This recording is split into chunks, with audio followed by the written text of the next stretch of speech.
Welcome back. Bombay Shaving Company is a rare example of a young D2C brand that has broken into the tough personal care category dominated by large FMCG players. The company's founder and CEO, Shantanu Deshpande, is a seasoned entrepreneur, FMCG professional, and a part of growing cult of celebrity startup founders in India.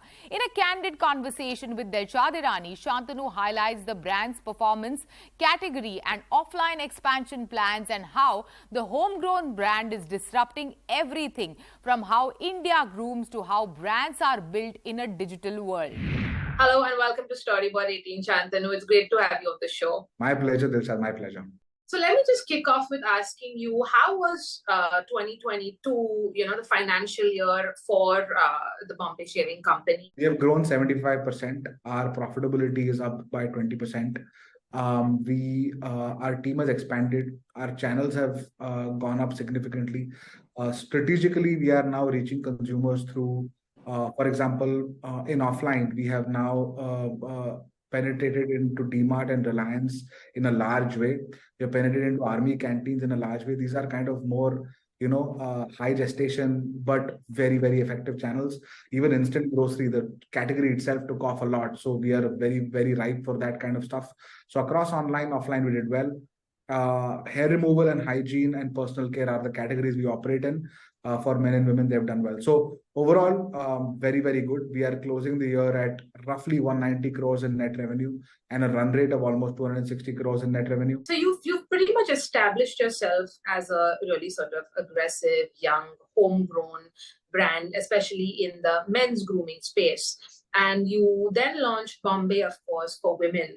Now, just your experience, how different was it to sort of innovate and create products and the brand in the men's category versus the women's category? And what are some of the insights, again, on that side that were informing your both brand and business strategies?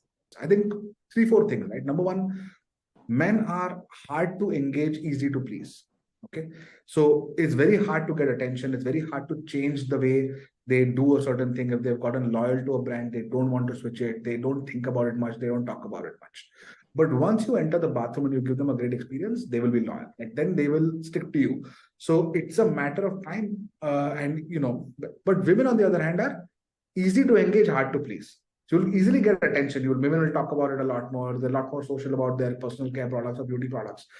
But, the bar on the product has to be a lot higher. Like there's a lot more competition and the consumer is a lot more evolved in their understanding of the category. Second thing is, I think in the men's space, there are few very well established incumbents, right? You have Gillette, Philips. Those guys are like extraordinarily successful companies. People we look up to a lot. In women, we are moving consumers from services into products. So women for hair removal have typically gone to a salon or to a waxing salon and had a preferred stylist give them a waxing experience. We're trying to move women from that to like do it yourself in the bathroom, where they're using a product for the first time. They're using at-home waxing strips or a trimmer on their eyebrows for the first time, right? So again, different. Third is we're taking hair removal from a functional category to a beauty category. So you see the way Bombay communicates its proposition. The product is beautiful. It's got hues of boldness and sassiness, but it's about more beauty. So it's a very different ball game. I think the one thing that we have done is I realized personally that I don't understand the category and the consumer at all, and it's important to have an all-women consumer-first team, which uses the foundational elements of Bombay Shaving Company, which is our product insights, our sales teams, our channel teams, etc. But the category, the brand, the consumer-facing team is completely independent. It's headed by Siddha, who joined us from Bain & Company to be the CEO of that business, and they have it's an engine and a life of its own. This cult of celebrity founders, do you at any point in time see that as some sort of hindrance? And let me ask you frankly, because you've been, of course, in the eye of a couple of social media storms, and even in fact, your response to that got a lot of criticism when you decided to take a bit of a hiatus and then you came back to LinkedIn, for example. Do you see that in some way sort of backfiring sometimes, the sort of the fame that certain founders have and the influence they exercise? You guys are super influencers in your own right. So how do you see that? How do you see that sort of especially when it backfires sometimes, perhaps? No, I agree. I think the LinkedIn episode around the 18-hour workday was a very eye-opening one. You suddenly realize that your words carry weight, and sometimes people who know you directly, right? People who follow you on social media, they will know you because they followed you for a long time, and they will kind of get where you're coming from. But moment your circle of influence goes beyond significantly, you don't have the luxury of kind of giving context to people. So a lot of things are taken out of context. Having said that, my belief is I think, especially in consumer brands, it is important for the founders and the management team and for the companies to kind of come out there and tell their stories, right? Whatever they're giving consumers, because consumers are very smart and consumers want to know where their product is coming from. They're not going to get guided by advertising beyond a point. They want to know, right? So if the founder is able to, or the CEO or the management team or the head of product, whatever, is able to come out there and talk about, hey, here's how we make our products for you. Here's why we value what we do. Here's who we are. And you'll see consumers relate to your brand a lot more because they relate to the people behind the brand.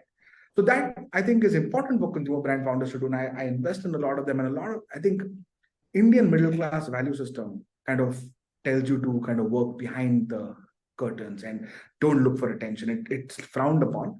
But I think in today's day and age, you'll be doing yourself a disservice if you're not putting yourself out there. It's very easy to do it. But the responsibility is on you. Number one is you can't get infamous or you can't get reputation because of negativity, right? Doing something wrong or being rebellious for the sake or doing some fraud in your company and getting into the media. That kind of stuff just sticks the wrong way, right? Because eventually, it's called the Rakhi Sawant effect. Beyond a point, people will kind of call you out. But if you're authentic, and even if you're someone who has a strong point of view which people will disagree with, as long as you're consistent, authentic, and can back it up, founders, I think it's great for founders to be out there and talk about their businesses and brands. I think so once in a while you'll get into a storm. It's fine. I think eventually public memory is fickle. Public love is permanent. It was lovely chatting with you, Shantanu. I mean, lots to take away from our conversation. Thank you so much for your time. Always a pleasure. Thank you so much. It is time for a short break. On the other side, we have Paras Sharma, Director of Content and Community Partnerships at Meta, who's sharing insights on the creator economy and latest content trends on Instagram.